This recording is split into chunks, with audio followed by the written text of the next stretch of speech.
we're going to win, and we're going to start winning. We're going to win so much that you people are going to get sick and tired of winning. You are going to say, please, I can't take it anymore. I can't take it anymore.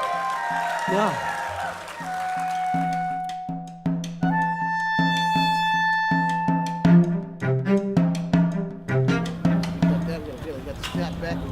You want the snap or the GoPro snap? Yep, there you go. Have you found a place to stand yet?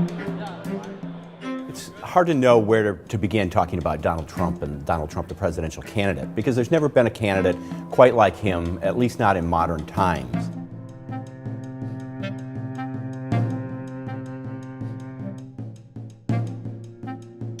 Trump entered the race already larger than life. He had his hotels, his casinos, frequently appearing in celebrity news and gossip, and his TV reality show, The Apprentice, made him well known, although not always well thought of.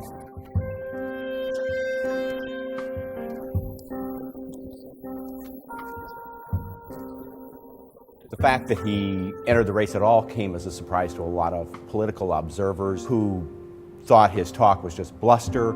And the fact that he's running as a Republican is a surprise to many too, because he's palled around with Bill and Hillary Clinton. He's made a lot of statements in the past that seem to be more in line with Democratic positions than Republican positions. And he hasn't really exhibited sort of the same faith beliefs that many in the Republican Party hold.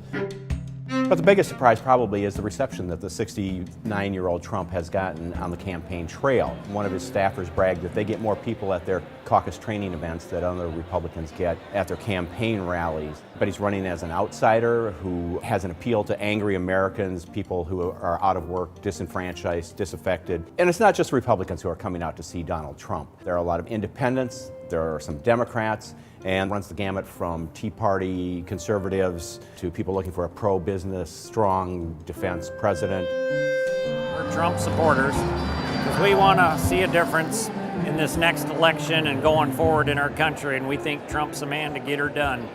He delivers these rambling speeches where he talks about the New York real estate market, about the polls. The Gravis poll just came out. I love to talk about polls. You know, I'm a poll maven. I became like the all-time expert on polls.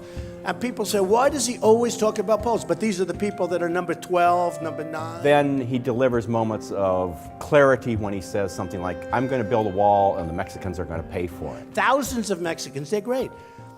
The country is wonderful, but they're taking advantage of us at the border. And we will build a wall, by the way, and Mexico will pay. And that's for the what wall. people remember when they walk away from his rally, and that's what they talk about the next day. It's hard to know what his agenda is. He talks about he's going to be tough on China and Mexico, impose tariffs. He wants to lower corporate tax rates. He wants to triple the number of border agents, defund sanctuary cities, and end birthright citizenship. The big question, though, about Trump's campaign is whether these angry voters who cheer at his rallies will actually come out and caucus for him. It appears many of them aren't politically active and haven't caucused in the past, so it may be difficult to get them to go to the caucuses and actually participate in the process. We'll have to wait until February 1st to get an answer to that. Trump remains optimistic, and he's neck and neck in the polls, at the top of the polls here in Iowa, so he may be right. We'll have to wait. PPP just came out, 28 for Trump, 26. By the way, I hate to tell you, Iowa, this is the only place that I'm like doing, let's say it's even. I'm not exactly thrilled. I go to New Hampshire, we have this massive lead. They're all playing for second place, supposedly. I hope that turns out to be right, because I don't care who's in second place.